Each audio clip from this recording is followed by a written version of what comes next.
tell you the Ballettes would be so envious of me sitting here almost knee to knee with Michael Well, we Ball. can make it knee to knee if you like. Almost, almost. Listen, I've just been watching the rehearsals, so this must be pretty grueling, just getting psyched up. I've been singing for about 6.5 hours, so you can hear it on the voice. Excuse me if I croak through this, Dan. You're allowed to croak through Thank you. all of this. Now, listen, you changed a lot of the songs coming up to the tour itself. So obviously, you kind of have been changing your mind a bit. So why was that? I sort of had a basic idea what I wanted to do. I've got a new band, new material to pick from the different albums I've done. Whereas previously in shows, I haven't had my own catalogue of stuff. It's what I've always wanted to do is get the songs that are more associated with me rather than with other artists, and I'm covering them. So now that I've got my own catalogue, if you like, it's choosing which ones will fit into the show as well as doing songs from shows that I still want to do and great pop songs that I like to do. So it's finding a good balance and getting it's rather like doing a musical. It's finding a good beginning, a through line, taking you right to the end. So it's getting the ups and downs and the ebbs and flows of the music right. Now, the point is, when it comes to the balance of material and pleasing the fans and so on, presumably you have to put in all the favourites anyway. There are things they expect to hear. Absolutely. I always maintain, I mean, it's how I feel when I go and see somebody in concert. I'm going for a reason. I want to hear certain songs that I know they do, so I wouldn't not do Love Changes Everything or Empty Chairs from Les Miserables, stuff from the albums and singles and so on. I always do that, but I'll always give them something that perhaps they're not expecting, either something that I'm not noted for singing, or I don't know, I get inspiration from left field, I take it in, I think, right, we'll try this. So you'll always get what you want and a little bit more, I hope. And I sort of stretch people's different musical tastes, because you've got to remember that the people that come have either seen me in musicals, so they want that kind of music, or they've seen the TV show, so they want the sort of more rocky songs, or pop songs. So you've got to cater for everyone. When the night has been too lonely and the road has been too long, and you think that love is only for the lucky and the strong, just remember in the winter, far beneath the bitter snow, lies the seed that with the sun's love in the spring becomes the rose.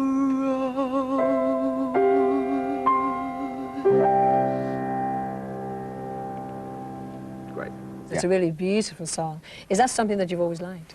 Yeah, it's a song, it's always been part of my life, really. I first heard it when I must have been 18, and it was from a film of the same name that Bette Midler was in. And I remember seeing her, she would be up on the stage with all these screaming people around her and being the big rock star, and I thought, yes, I want to do that. Forget the fact that she had a drug overdose and died, I won't do that bit. But that whole idea of performing in front of stadiums and the travelling and on the road and on the life. And then at the end of the film, there came this beautiful song. And I always thought, oh, I'd love to sing that, I'd love to have a go. And I always used to sing it in private, but never did it publicly, if you like. Then, about 2 years ago, Kathy's sister-in-law and lady responsible for getting us together, Angela McGowan, died quite out of the blue of ovarian cancer, and it devastated our family, it really did. And we were determined to do something about it. So we set up a charity called ROCK, which is Research into Ovarian Cancer, and I've done concerts at the Dominion for it.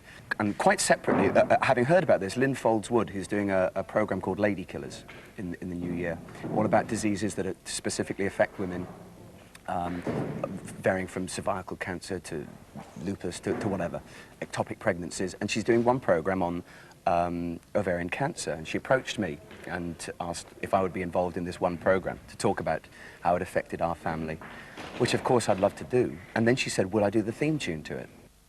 Angela, when she died, had a rose named after her, and all of us had a rose bush, which we have planted around. And it's one of those coincidences, all these things came together, and I thought, well, perhaps it's meant to be. I played the song to them. They said that would make a great opening title, a credit music. That's a lovely thought, actually. Well, we decided that it was going to be men raising the money for women, because we all have wives, girlfriends, sisters, mothers, who are all affected. Well, these lads are making a bit of a noise back They on are, stage bless them. there, sort of packing and unpacking these days so much. I'm sweating. Oh, yeah, the hair, I meant to mention. What? You chopped it all off. I did chop it all off, Gloria, yes. I tell you, I have never read so much about anything. Every newspaper I picked up when the reviews of the TV show, forget the music, forget the guests, they're all taking the mickey out of my hair. And I liked it long. I didn't, actually. Didn't you? No, I like it much better. You're with the majority, I'm telling you. I was disgusted from 7 Notes writing to the paper, I think. And why, oh why, must we be bombarded by yourself? So I chopped it off. No, it looks very good. Thank you. Anyway, I was actually leading to television because Yeah. I know you really enjoy doing that series. Sometimes wild, sometimes you just take my breath away. You got a chance to work with some of those legendary figures. Yeah, I mean, right. Ray Charles in the previous series, yeah. James Brown in Brown. this one. Yeah. Good old thrill. eh? Oh, wow, what an event that was. Because it was all musicians and artists who are the top of their field. So I got Montserrat Caballé back. It looks like I'm going to be recording with her as well. And Cher and Emmylou Harris. Every musical walk of life was sort of in there. Do you still want to be a rock and roll singer? Doesn't everybody? Yes. Is that still the burning thing inside you? No. I think I've done it. I've sort of explored that I know now what I feel most comfortable singing. I mean, in the show, I'll do a little bit of rock and roll because it's good fun. The thing I think I'm best at and the thing I think I enjoy doing are songs that have a bit of a love songs, probably. More powerful, anthemic love songs. That's stirring songs. That's what I like to sing. So you're really telling me you'd like to go into a cracking West End show again? Oh, yeah.